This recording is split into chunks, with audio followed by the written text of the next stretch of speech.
Welcome to Murder Mile UK True Crime. This isn't a video, it's an audio experience. The only images you'll need for this episode are these. So close your eyes, open your mind, and savour the sounds of Murder Mile. What drove an ordinary woman to brutally kill a suspected paedophile? Find out on Murder Mile.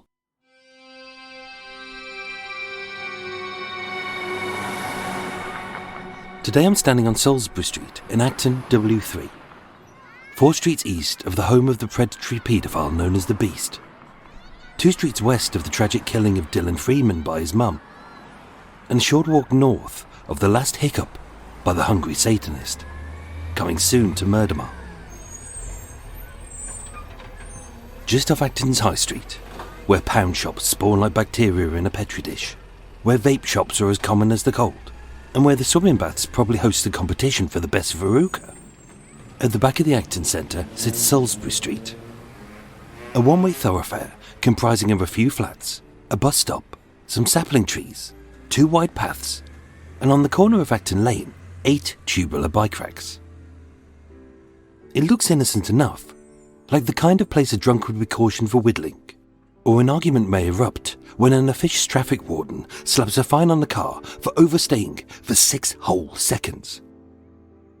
Yet this was the scene of a truly horrific killing, which was almost forgotten owing to the first COVID lockdown.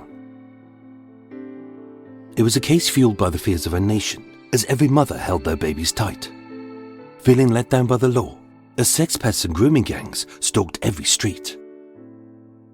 As every parent's nightmare, out of abject fear for the safety of a 2-year-old child, a local woman took matters into her own hands, and now she may never be released. But what drove this ordinary and law-abiding woman to kill? My name is Michael, I am your tour guide, and this is Murder Mile. Episode 320, The Paedo Killer.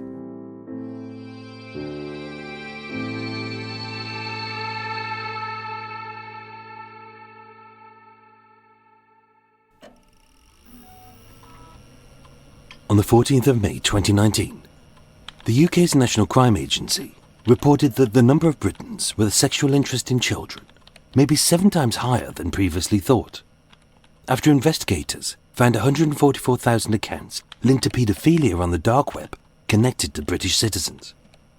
Some sites which require those accessing it to prove that they have raped a child before being allowed to enter. The internet is a dangerous place, an unregulated haven of horror where evil ideas are formed. But these sick and twisted predators don't just exist online.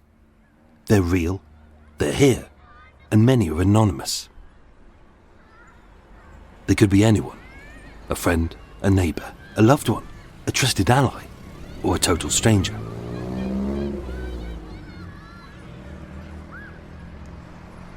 Sunday the 22nd of March 2020 was a Mother's Day like no other. Having spawned from China owing to a rancid meat market or a laboratory leak, COVID had swept the globe, and with Italy, Switzerland, Austria, France and Spain already in lockdown, and with new countries falling every day, Britain was in the grip of panic buying as the silence of isolation loomed ever closer. That day, a speech was broadcast by the British Prime Minister Boris Johnson. I want to thank everyone who's been forced to do something different today, who didn't visit their mum for Mother's Day, but FaceTimed, Skyped or rang them instead. Thank you for your restraint. Thank you for your sacrifice. After weeks of standing 2 meters apart, making makeshift masks out of cloth, and hunting for hand sanitizer at inflated prices, the greatest struggle was staying in our support bubbles and self-isolating when sick. But what many of us forgot about were those for whom their home was not a safe place. 29-year-old Amie Beresford was a separated single mother who lived alone in a tiny council flat at Hope Gardens in Acton, struggling to juggle her university studies and social care with being a full-time mother to her 2-year-old daughter, as her relationship with her own mother and sisters was fractured. She had isolated for weeks as her daughter had COVID-like symptoms. But even behind locked doors, she didn't feel safe, as with the police at breaking point and an investigation by Ealing Social Services into suspected sexual abuse by her daughter's father having collapsed, she had no one to turn to. And as a recent report had proved, even though there are adults that our children are supposed to trust, can they? 39-year-old Ben Breakwell was charged with 36 sexual offences against girls aged 13 to 16 while working as a music teacher at the West London Free School in Hammersmith. An investigation led by specialist officers also resulted in 4 offences for taking and making indecent images of children. This horrific case had been ongoing for 7 years, but it wasn't an isolated case. It was one of many. Rightly terrified of being trapped in this 13-story block of flats, surrounded by strangers, day and night for weeks and possibly months to come. As the first lockdown loomed, petrified that her child was being abused by a paedophile ring, wearing just a nightdress, Rhian pulled her naked baby from her cot and fled. Firing up her black Vauxhall Corsa, she had no idea where she was going. She just knew she had to get her somewhere safe. As if she stood still, they would both be a target. But by moving, they stood a chance. At 12:40 p.m, she pulled out of Hope Gardens and onto the avenue, a quiet residential street where men with puppies congregated far too close to schools. And as the car sped, her child cried. Only Rhian couldn't stop as the streets were thronging with panic buyers, and any one of them could be him. She knew their faces, and she knew they may be near. But it wasn't until she turned up Winchester Street, passing the western edge of Salisbury Street, that she realised how much danger they were in. We can never know if it was there, at that moment, that every fibre of her body and every synapse in her brain told her that it was him. As walking east was a short, overweight man in his mid-50s with short, fair hair. It was just a passing glance, and being uncertain, it's the only reason to explain why she double-backed on herself. At the high street, she turned right. At the swimming baths, she turned right again. And as she drove down this one-way street onto Acton Lane, at the corner of Salisbury Street, she saw him. It's clear as day, unobstructed, and with the sun shining brightly, standing directly in front of her as he looked right across the road, was him. A sex pest, a predator, a paedophile, just 100 feet away. She hadn't a violent bone in her body. She was alone, and she was too small to fight. But as a frantic mother, with a parent's instincts to protect her child at all costs, she knew it was either him or her. With the kitchen knife stashed under the driver's seat, it wasn't within reach. So with no time to think, but just enough time to react, she attacked him with the only weapon she had to hand, her car.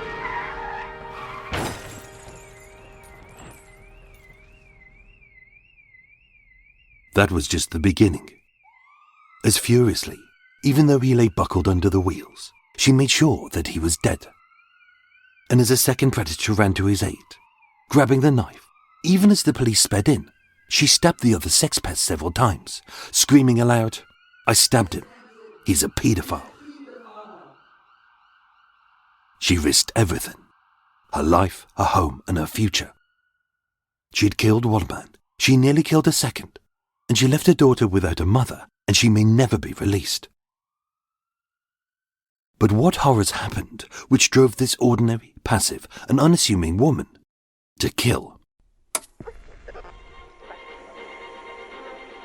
Prolific paedophile Richard Huckle was given 22 life sentences after admitting 71 charges from 2006 to 2014 of the sexual abuse of children aged as young as 6 months old. Investigators found more than 20,000 indecent images and videos of his assaults, as well as a 60-page paedophile manual described as a truly evil document. Speaking of one of his victims who was vulnerable and poor, he bragged, "I've hit the jackpot. A 3-year-old girl as loyal to me as my dog, and nobody cares."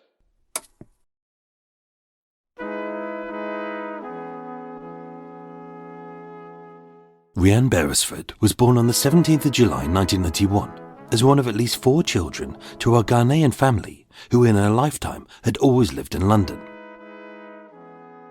Whenever asked, she said her childhood was happy, but her lack of trust in men began at an early age, with a psychological report later stating, "There was childhood sexual abuse in the family and an incident where she was sexually assaulted by a man outside the family."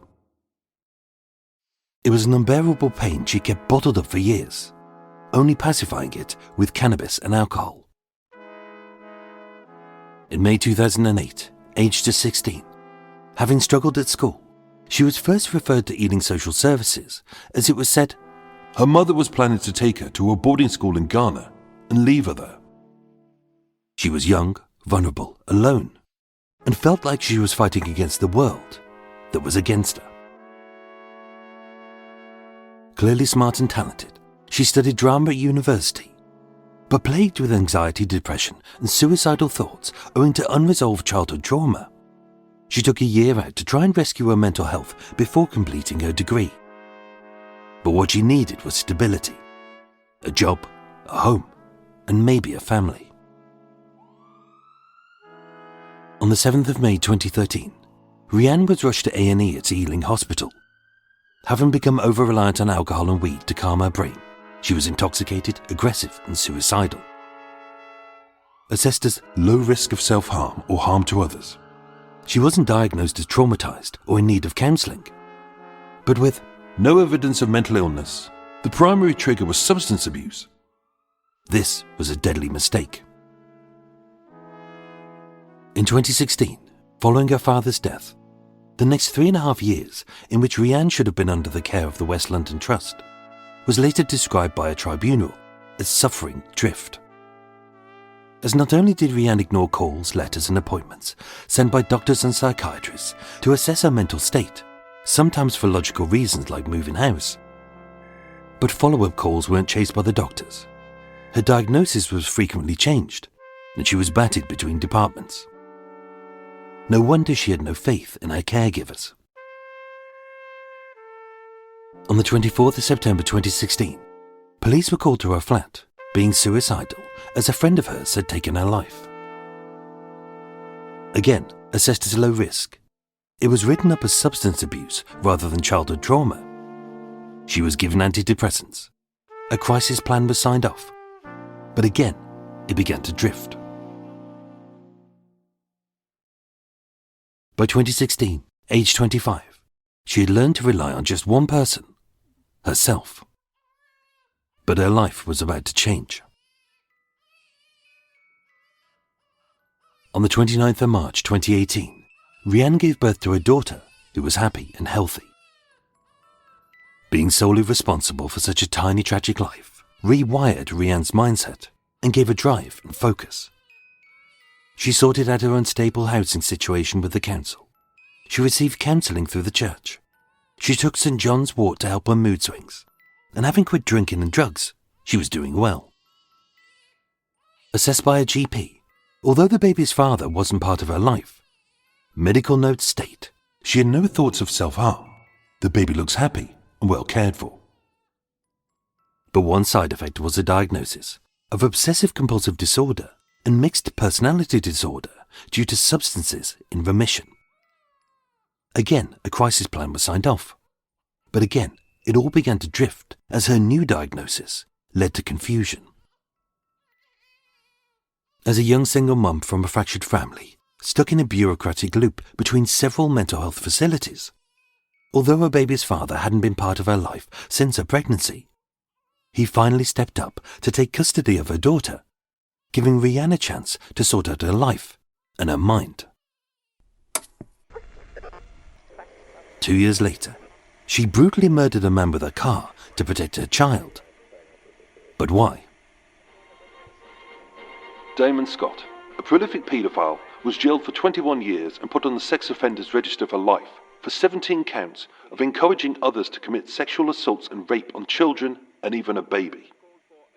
West Midlands Police stated, Scott's repulsive library included thousands of images of pain and suffering inflicted on children, fueling demand for even more victims to be abused.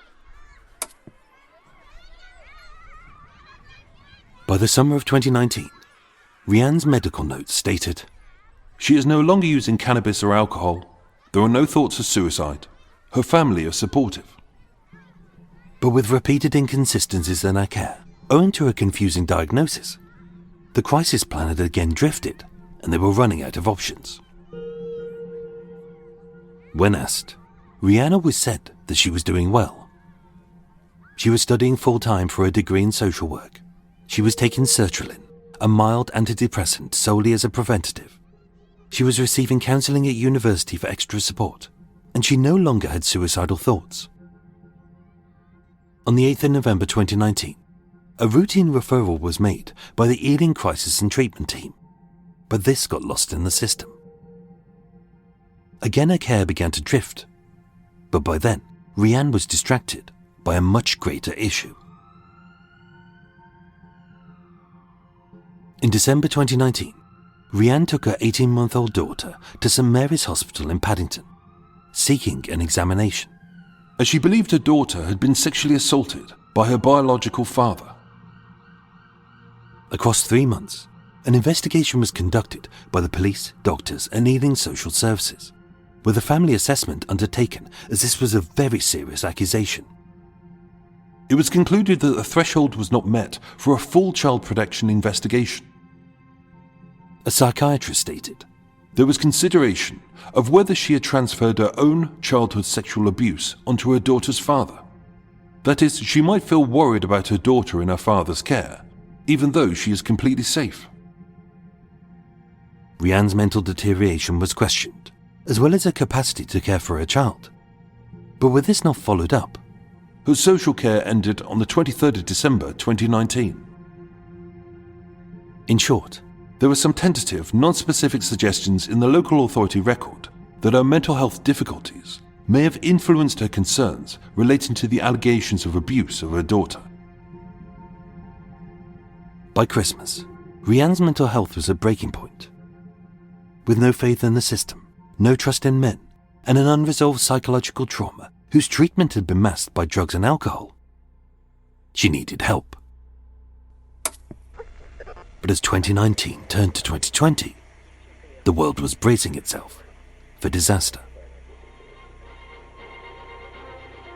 Kenneth Gordon, 68 from Jersey, was jailed for 16 years and placed on the sex offenders register for life for indecently assaulting and having unlawful sexual intercourse with his young victims over a decade. He showed no emotion as they read their impact statements in court, with one stating, "You made me feel worthless. I still suffer with depression and anxiety. I wake up screaming." It's likely he will spend the rest of his life in prison, and it's hoped that his victims can begin to rebuild their lives. The first reports of COVID began on the 12th of December 2019, as a cluster of patients in the Chinese city of Wuhan experienced symptoms described as atypical pneumonia. On the 31st of December, the World Health Organization was informed. China confirmed its first death, and 2 days later, with the first international case identified in Thailand, the pandemic had begun. It's easy to forget how terrifying it was, as everything we knew was slowly stripped away. Our rights, our jobs, our income, and our social lives. With access to friends and family restricted, and all flights, ships, and cars stopped, leaving the world eerily silent, and there was nothing we could do about it. Filled with the fear of the unknown, as the death toll rose and symptoms were said to be flu-like, no one knew if they had a common cold or if the Grim Reaper was circling. On the 11th of March 2020, just 11 days before Rhian committed the murder, COVID was declared a pandemic, and as the world went into shutdown, there was no cure, with essentials like masks and sanitizer nowhere to be found. Everywhere was in chaos. Shops were shutting, hospitals were overwhelmed, and emergency services were at breaking point. fearing that society would descend into riots and looting.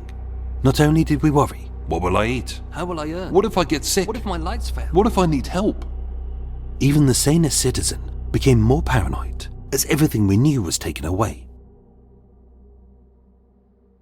But it was greater for those in mental decline. By Saturday the 21st of March 2020, 2 days before Britain went into lockdown, and just 1 day before the murder, Rhian had been isolating for several weeks as her daughter had COVID-like symptoms.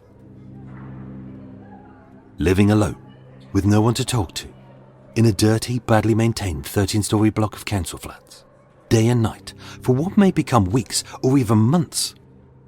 Although it housed vulnerable single mothers like herself, many were strangers, and far too many were undesirables with criminal records. Trapped in alone, she tried to quieten her paranoid mind through cannabis and alcohol.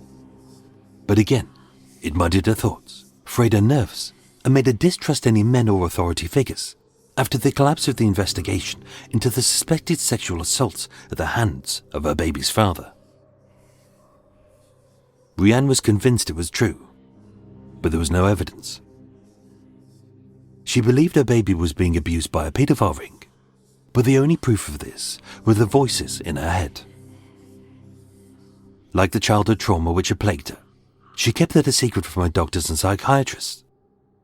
And being misdiagnosed, she didn't have OCD or a personality disorder due to substance withdrawal, as upon her arrest, she was assessed as a paranoid schizophrenic, a brain disorder managed by medication. It was impossible for her to bury that thought once it had planted a seed in her mind. And the further she descended into isolation inside of her tiny flat, the more she became convinced that it was real. At least 546 boys from 6 schools in Afghanistan were abused in a mass paedophile ring ran by its head teacher. One boy recorded his head teacher's demands for sex, sometimes in return for passing grades. Another told of a private room built in the school's library where boys were molested, with students from poor families singled out because they were vulnerable. The head teacher currently holds a senior position in the Ministry of Education and denies that any of the boys' statements were true.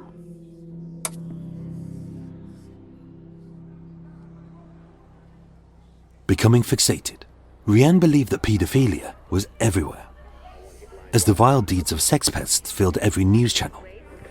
Whether new cases like Ben Breakwell, Richard Huckle, Damon Scott and Kenneth Gordon, old cases like Jimmy Savile, Gary Glitter, the Moors murderers, Elm Guesthouse, Operation Uteri and the Rochdale paedophile ring, to TV shows like My Dad the Paedophile and The Prince and the Paedophile, and as if to prove for those in power that money always buys silence, even an American president had openly bragged about getting away with sexually assaulting women.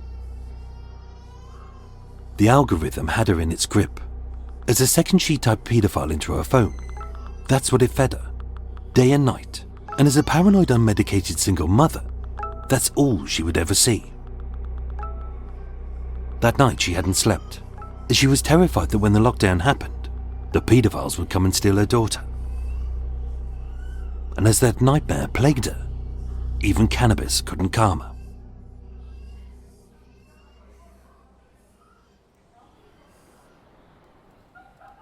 Sunday the 22nd of March 2020 was the last day before lockdown, as panic buying flooded the streets.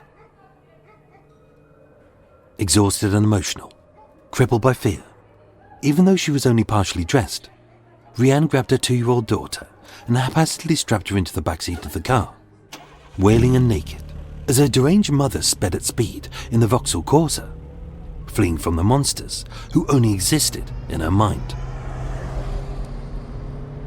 At 12:40 p.m, she pulled out of Hope Gardens, onto the avenue, and raced towards Acton High Street. Her child crying as she was bounced from side to side as the car took a right, and then another right. Rhian believed that if she stood still, they could both be a target. Yet it was as she passed the corner of Salisbury Street that in just a passing glance, she saw him. A short, overweight, mid-50s man with short fair hair. Rhian later confessed, "I believed I was in danger. The voices said it was him." Only she didn't know it. She'd never met him. They were strangers, and he wasn't a sex pest or a paedophile. Far from it. 54-year-old Stefan Melnyk was a good man who was quiet and decent. As a Londoner born and bred, he was a former bus driver Who knew London like the back of his hand. and as a trade union rep. Spent his life helping others. But when his father got sick and his 94-year-old aunt suffered a stroke, he sacrificed everything to become their carer. He was the epitome of kind and caring, and that day he was heading home having picked up some essentials for his loved ones before lockdown. Rhian believed she was saving her child from a monster. Yet when she saw him, she chose to attack him with the only weapon she had to hand, her car.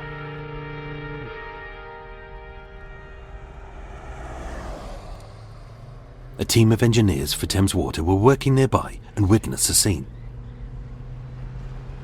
George Pantasi said, I heard a loud bang, and then the sound of screaming. as a black Corsa mounted the wide pavement and hitting Stefan at speed, his body rolled underneath its wheels. George recalled, I turned around and saw a man under a car, screaming. We shouted at the driver, Stop, stop, there's someone under your car. banging the bonnet to get her attention, But she didn't stop. She ignored us. and revving the engine as plumes of smoke billowed from her exhaust. She reversed over the man, laughing. Rhian truly believed she'd stopped a paedophile from abducting her baby. But before accelerating, trying to rev the car, she looked at me, smiling and laughing, as she started driving the car forwards and backwards over the man underneath. As she crushed him under her wheels, again and again. When the car stalled, George tried to give chase as Rhian ran from the driver's side. But having pulled the kitchen knife from under her seat, she didn't see him as a good Samaritan trying to help a man in distress, but another paedophile. He ran for his life, but as he fell, with a smirk on her face, she stabbed him in the chest and arms several times. His life only saved owing to the thick work clothes which protected him. A passing police unit arrived within seconds, and with Rhian still armed, violent, spitting, and screaming, I stabbed him, he's a paedophile. They had to taser her to subdue her as she wailed, It was my mum. She told me not to tell anybody. She's a paedophile. Rhian was charged with attempted murder, but having suffered multiple organ failure, cardiac arrest, and traumatic crush asphyxia, when Stefan died the next day in hospital, 29-year-old Rhian Beresford was charged with his murder.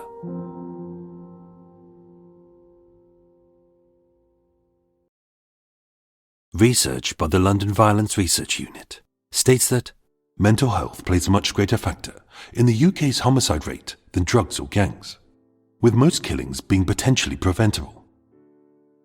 every week in the UK, another person is murdered by a stranger, a friend, or a loved one, not out of greed or revenge, but simply because they didn't get the mental health care they were crying out for. Diagnosed with untreated paranoid schizophrenia, she appeared at Ealing Magistrates Court on the first day of the lockdown and was held on remand in a secure psychiatric unit. Tried at the Old Bailey, she was said to be deeply remorseful, and via video link on the 21st December 2020, she pleaded guilty to causing grievous bodily harm to George Pantasi, whose considerable bravery was praised in court, and not guilty of murder, but guilty of the manslaughter of Stefan Melnyk by reason of diminished responsibility. Accepted by the prosecution, on Friday the 19th of February 2021, Rhian Beresford was sentenced to an indefinite hospital order without limit of time. It was unreported who received custody of the child. Doctors stated that while on remand, She was making good progress, taking her medication, and was allowed visits from her daughter. hence the judge felt, She would be better served with doctors than being sent to a prison, and then monitored by the parole board on her release. which is where she remains today. So what drove this ordinary woman to brutally kill a stranger she'd mistakenly believed was a paedophile? Paranoia, the media, a pandemic, and a chronically underfunded mental health system where too many patients are diagnosed according to a textbook default rather than as individuals.